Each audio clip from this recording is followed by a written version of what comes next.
Everyone, welcome to this channel. हम लोग इसमें आज से झारखंड जीएस एक सब्जेक्ट को स्टार्ट करने वाला है। ठीक है, इसमें हम प्रिपरेशन करेंगे। हमारा जो कोर जो है व्यू रहेगा वो है जेएसएससी के जो अपकमिंग एग्ज़ाम्स हैं, जैसे कि कई दिनों से जो है कई वर्षों से दरोगा जो है झारखंड दरोगा की वैकेंसी नहीं आई है, हम उसकी प्रिपरेशन करेंगे। ठीक है, आने वाले कुछ दिनों में एक्साइज कांस्टेबल की जो है वो एडमिट कार्ड आ चुकी है और एग्ज़ाम होने वाली है। ठीक है, उसके भी हम प्रिपरेशन करेंगे। साथ ही साथ जो है असिस्टेंट जेलर इत्यादि की जो वैकेंसी निकली हुई थी उसमें भी जो है अपना झारखंड जीएस जो है काफ़ी इंपॉर्टेंट टॉपिक है। ठीक है, तो हम जो है उसे कंप्लीट करने वाले हैं। ठीक है, तो चलिए ये जो है साथ ही साथ जो है कह सकते हैं कि जेपीएससी के पॉइंट ऑफ व्यू से भी काफ़ी महत्वपूर्ण रहने वाला है, क्योंकि जेपीएससी में भी जो है काफ़ी अच्छे मार्क्स आते हैं। जेपीएससी में भी जो है झारखंड जीएस जो है अपने आप में एक इंपॉर्टेंट सब्जेक्ट है। मतलब आपको जेपीएससी क्वालीफाई करना है, इट मीन्स आपको झारखंड जीएस में काफ़ी मजबूत होना होगा, तभी आप जेपीएससी जैसी या जेएसएससी जैसी एग्जामिनेशन को क्वालीफाई कर पाओगे। तो इस वजह से ही मैंने सोचा कि क्यों ना हम इस लेक्चर जो है झारखंड जीएस को लॉन्च करेंगे। तो चलते हैं अपनी जो है पढ़ाई की ओर, शुरू करते हैं हम झारखंड जीएस को आज से।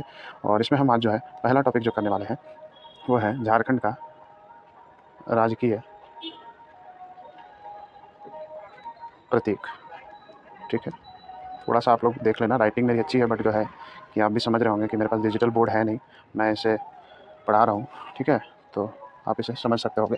तो राजकीय प्रतीक को जानने से पहले जो हम हैं स्टार्ट करेंगे, कुछ एक चीज़ें हैं जिसको हम जानने का प्रयास करेंगे, जैसे झारखंड के पशु क्या है, पक्षी क्या है, ये सभी चीज़ों को हम समझेंगे, जानेंगे, तब फिर जो है हम राजकीय प्रतीक पर चर्चा करेंगे। ठीक है, तो चलिए इसको हम आगे बढ़ाते हैं। पहला जो है झारखंड का राजकीय,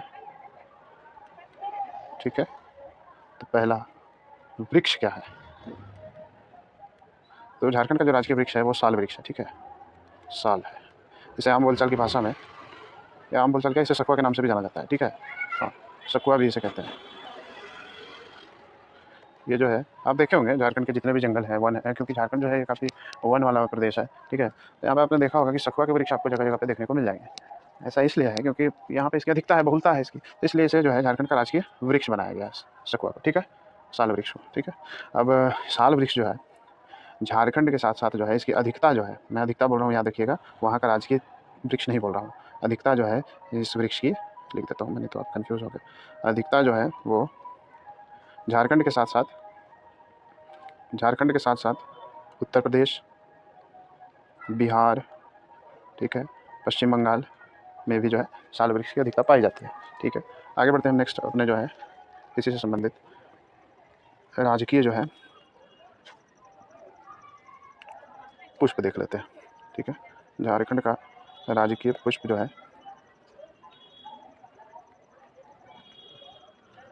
पलाश का पुष्प। ठीक है, पलाश जो है वो झारखंड का राजकीय पुष्प है।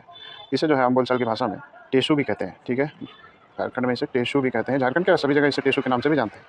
ठीक है, टेसू, सुधार लीजिएगा आप मेरे से वो। ठीक है, ये पलाश जो है ये झारखंड का जो राजकीय पुष्प तो है ही, साथ ही साथ ध्यान देना है यहाँ पे, झारखंड के राजकीय पुष्प होने के साथ ही साथ ये जो है उत्तर प्रदेश का भी राजकीय पुष्प है। ठीक है, का भी राजकीय पुष्प है। ठीक है, आगे बढ़ते हैं हम नेक्स्ट। हमने क्या क्या पढ़ लिया अब तक में, तो हमने देख लिया कि राजकीय वृक्ष झारखंड का क्या है, राजकीय पुष्प क्या है। ठीक है, और हम आगे पढ़ने वाले हैं झारखंड का राजकीय पशु क्या है। झारखंड का जो है राजकीय पशु पर हम चर्चा करेंगे। तो झारखंड का राजकीय पशु हाथी है, एशियाई हाथी है। ठीक है, इसे याद कर लीजिएगा आप। ये झारखंड के साथ साथ हाथी जो है वो झारखंड के राजकीय पशु होने के साथ साथ कर्नाटक, ठीक है, व केरल का भी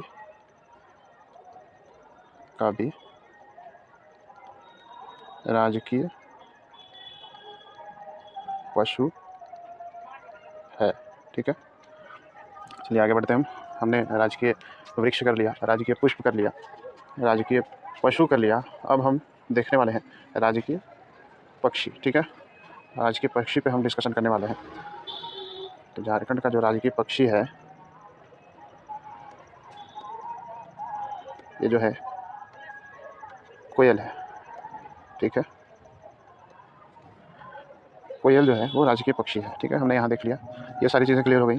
हम बढ़ते हैं हम आगे अपने लेक्चर में। जो राजकीय प्रतीक है उस पर आगे बढ़ते हैं। हमने राजकीय पशु देख लिया, झारखंड का पक्षी देख लिया, झारखंड का राजकीय वृक्ष देख लिया, राजकीय पुष्प देख लिया, है ना। अब हम आगे बढ़ते हैं और उनकी जो बहुलता है, अन्य कहाँ कहाँ पे वो पाए जाते हैं, इसको हमने देख लिया, क्योंकि ये सारी चीज़ें एग्जाम में आ सकती हैं। तो आपको इस पॉइंट ऑफ व्यू से पढ़ाई करना है कि आपको एग्जाम क्वालिफाई करना है। आगे बढ़ते हैं हम, राजकीय प्रतीक की शुरुआत हम करते हैं। ठीक है, तो झारखंड का जो राजकीय प्रतीक है उसका आकार जो है, ध्यान दीजिएगा,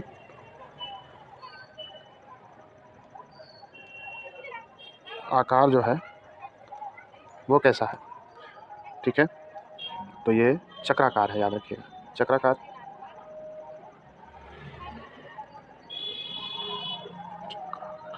या फिर वृत्ताकार भी कहते हैं इसे।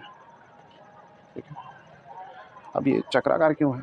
ठीक है, तो चक्राकार जो है, ये जो है झारखंड की, चक्राकार रहने का कारण है कि ये जो है झारखंड की प्रगति को प्रतिबिंबित करता है। किसको प्रतिबिंबित करता है? प्रगति को प्रतिबिंबित करता है। ठीक है, अब हम आगे बढ़ते हैं कि जो इसमें किस रंग का प्रयोग किया गया है। तो जो झारखंड का जो राजकीय प्रतीक है चक्राकार है, हमने जान लिया। इसमें जो है हरे रंग का प्रयोग किया गया है। अब ध्यान दीजिएगा, इसमें रंग जो है वो हरे रंग का वृत्त है। वृत्त का जो रंग है हरा है। ठीक है, आगे बढ़ते हैं। हमने ये देख लिया, कुछ मूलभूत चीज़ें थी जान ली। अब हरा रंग इसमें क्यों है, चलो इस पर भी डिस्कशन कर ही लेते हैं, उसको क्यों छोड़ा जाए। ठीक है, तो वृत्त का रंग हरा रहने का कारण ये है कि ये झारखंड की जो है वो राज्य की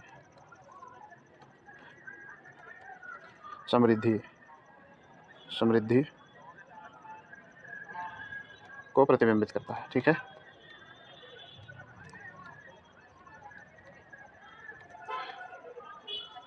अब हम स्टार्ट करते हैं जो प्रतीक चिन्ह है उस पर चर्चा। तो जो वर्तमान में जो झारखंड का प्रतीक चिन्ह हमने देख लिया कि झारखंड का प्रतीक चिन्ह वृत्ताकार है। ये जो वृत्त है उसका रंग हरा है।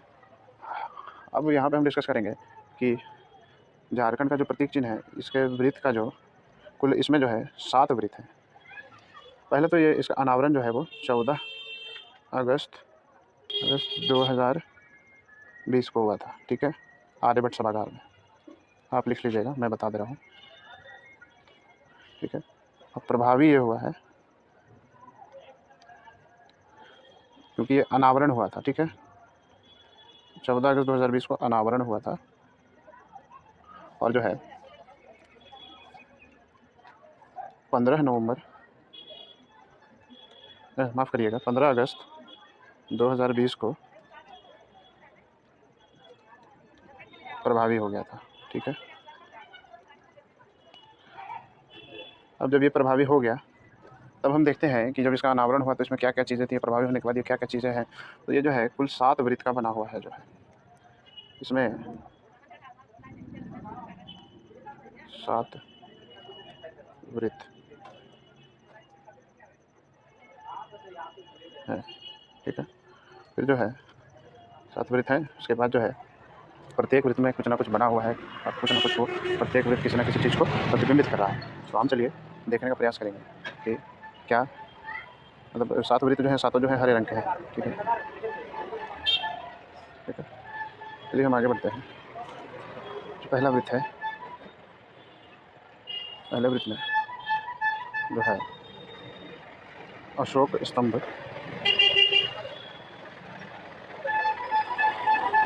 बना हुआ है, जिसके नीचे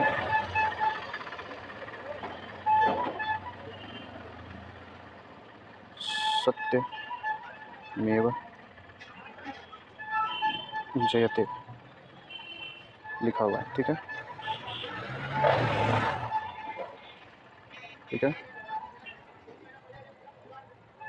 दूसरा जो वृत्त है उसमें जो है छोटे वृत्त बने हुए हैं। ठीक है, उस वृत्त के अंदर ही, और इसका जो रंग है साठों का वो सफ़ेद है, सफ़ेद रंग। ठीक है, आगे बढ़ते हैं तीसरे वृत्त की ओर।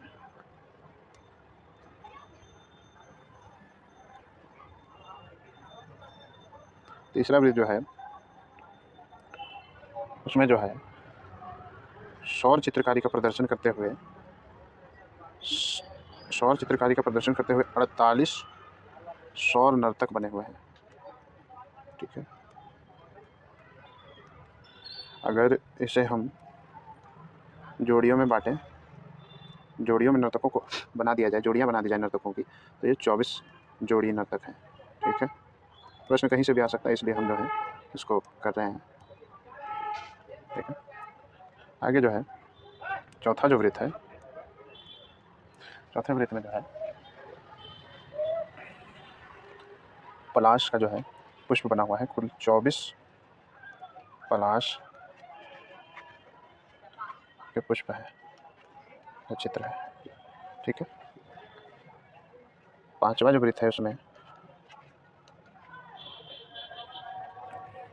24 हाथियों का चित्र है, ठीक है, छठे वृत्त में हिंदी में झारखंड सरकार, ठीक है, और इंग्लिश में गवर्नमेंट ऑफ झारखंड लिखा हुआ है। ठीक है, और जो अंतिम में जो बच गया वृत्त, सातवां वृत्त, ये जो है खाली है। ठीक है, ये याद कर लीजिएगा। चलिए फिर मिलते हैं नेक्स्ट लेक्चर में, और हम उसमें डिस्कस करेंगे आगे के टॉपिक्स को झारखंड जीएस से संबंधित। आशा करता हूँ आपको जो हमारी ये लेक्चर है अच्छी लगी होगी, है ना। तो इसलिए आप हमारे चैनल को लाइक करिएगा, ठीक है, सब्सक्राइब भी करिएगा, ताकि हमें जो है मन लगा रहे, और जो है हम आपके लिए जो है बेहतर जो है कंटेंट बनाते रहें।